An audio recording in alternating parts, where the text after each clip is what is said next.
we keep on saying to him. What's going on, guys? Welcome to the first series, Rapid Fire, How Many Days Till I'm Foreclosed. So basically, as a lot of you know, I got fucked over by Nationstar, Mr. Cooper, and basically what happened was they are holding on to 3 and 4 months payments of people's rent or mortgage, and basically what they're doing is they're holding on to it, not applying it to the account, and then saying that your account is behind, and then send you the check. Then not only that, since your account is behind, then they're going to add taxes and all these fees and so on and so forth. So I'm one of those people. With that being said, I normally pay through Western Union, and how I found out is I normally pay through Western Union, and what happened is that one day I went to go pay, which was the first of this month, and I couldn't pay. And I was like, what the fuck? I got this Charlie C99 code or whatever. So then I got in that before, and I just had to call in and pay. But this time I call in and pay, and they go, well, Mr. Hudson, your account is 4 months past due, and we need you to settle that right now. And I'm like, what are y'all talking about, 4 months past due? I was like, no, I just made a few large payments of 2 and 3 months payments at a time. Y'all need to tell me what's going on, because that's why I was paying more to prevent this. So then she goes, well, I said, go check the payment history. So she went to go check the payment history. And then she goes, oh, I see that they mailed out a check for $3,000 for the 4 months of payments, but they didn't apply to the account. And I was like, why didn't they apply them to the account?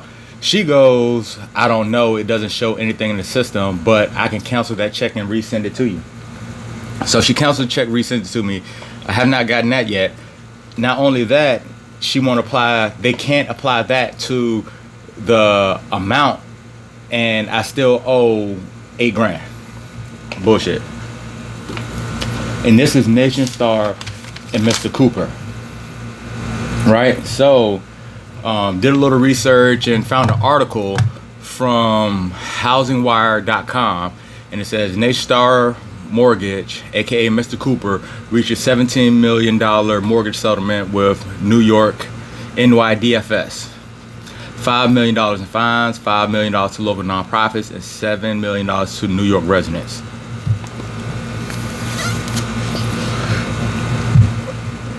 It's a crooked company. So I'm gonna post a link to this article in the description, and you read everybody's comments. So here I just found out that my loan was bought out by them. Looks like I might want to refinance my mortgage with another company. I just did that, closed on my new loan this week. They are absolute the worst. And the bad thing about it is this is a company that is supported by the VA, because I got a VA loan to buy my house, and this is one of the companies that they provided to me. VA is fucking up too.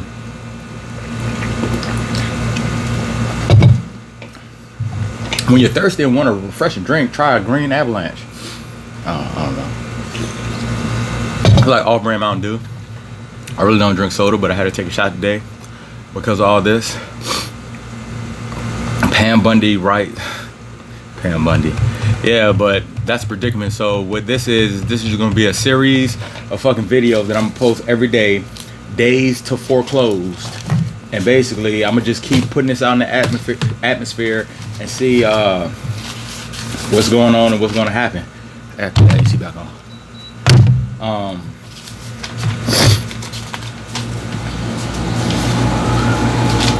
Yeah, so trying to look. Oh yeah, we was talking about Mac Miller. Mac Miller passed away yesterday from apparent drug overdose.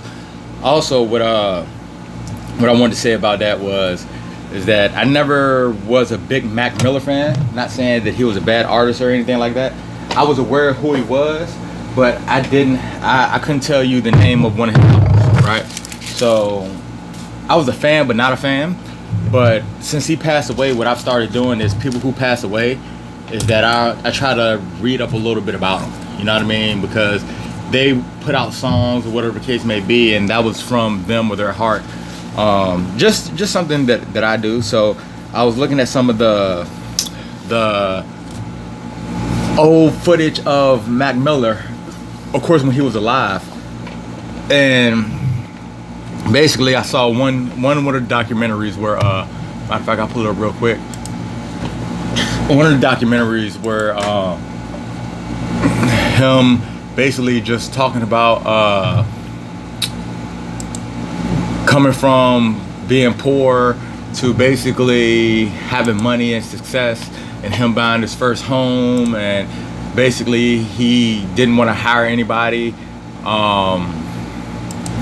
to do the work. He wanted to learn for himself, and so on and so forth.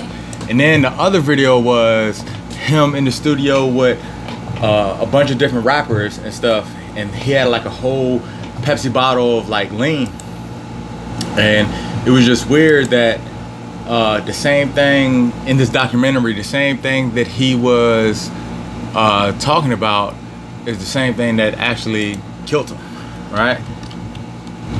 So let me see if it comes up. So right now I'm on YouTube, and all in YouTube, all I'm doing is just typing in Mac Miller documentary.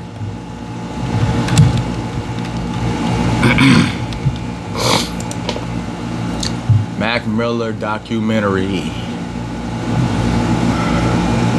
So it's the GGN Mac Miller with Snoop Dogg. That was a good one. I watched that last night.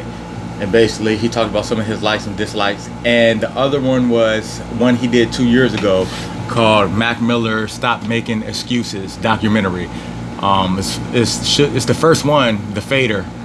And I'm gonna play a little clip for you, because I thought it was interesting that he said this, and then the same thing that killed him, same thing that he was talking about, that he was aware of, that of his drug problem, stuff like that, it's the same thing that killed him. Like, it's just weird. So I'm not saying that he did anything wrong, like rest in peace Mac Miller, but I just think it's interesting that like people do things and say things and they come to fruition. Like a couple of people, like how they talk about these rappers who saying all this crazy stuff in their rhymes, like Biggie and Tupac, and they're bringing death upon them. Like you hear Charlamagne on the Breakfast Club talk about it all the time. I think it's just weird, but that is gonna wrap up. That's food for thought, right? But that's gonna wrap up today's rapid fire. I have a GoFundMe that's actually going to be in the link description with the banking information for anybody who wants to donate, who is unsure of this being a scam or whatever the case may be. You actually call the bank and check it out and ask questions for your damn self. So I put all that information out there because this is a serious thing that we need to do, and this is day 2. So I called yesterday, September 7th. Today's September 8th. And basically every day I'm gonna do a podcast along with my regular rapid fire, and basically just keep putting out information, because I'm not the only one affected. I don't think I'm special or anything like that, but my house is up for foreclosure, and me and my family are gonna be out on our ass if something doesn't happen. So I'm just gonna talk about it. We're gonna spread the news, and we're just gonna see what happens. Thank y'all for listening.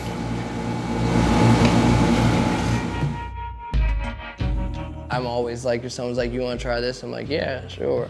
And then it just kind of fucks you up when you have a bunch of money, because like, you try a drug, you like it, then you can buy a lot of it, you know? So I went through about everything. We clear up a couple of things here. There's been a lot of talk about me being on drugs. Look at me, do I look like I'm on drugs to you? Not on drugs. Drugs are on me. Alright?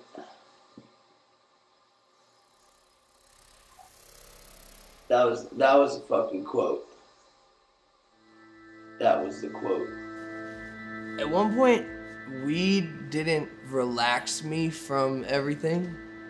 It made me more paranoid about all the shit happening, right? So like, I needed to get a drug that was a little more numbing, if you will, and less like in your head. So yeah, I think that's really what sparked me doing other drugs, is because I hate being sober. I wanted a drug to do. Nah, this is too much though. This is the pure. Right. No. It's not that I'm shit saying, you I'm saying pour. that's how it carries the whole You're not listening to me. No, I know This is not even the one that you think is it. Yeah. This is the one that's it. That's really it. What? More than activist? Listen to me. I'm your brother. This right here. I'll taste it. I'll let you know. You're gonna miss a couple of shows. No way. No way. This is perfect. It's mine. I'd rather be the corny white rapper than the drugged out mess who can't even get out of his house. Overdosing is just not cool. There's no legendary romance. You don't go down in history because you overdosed. You just die.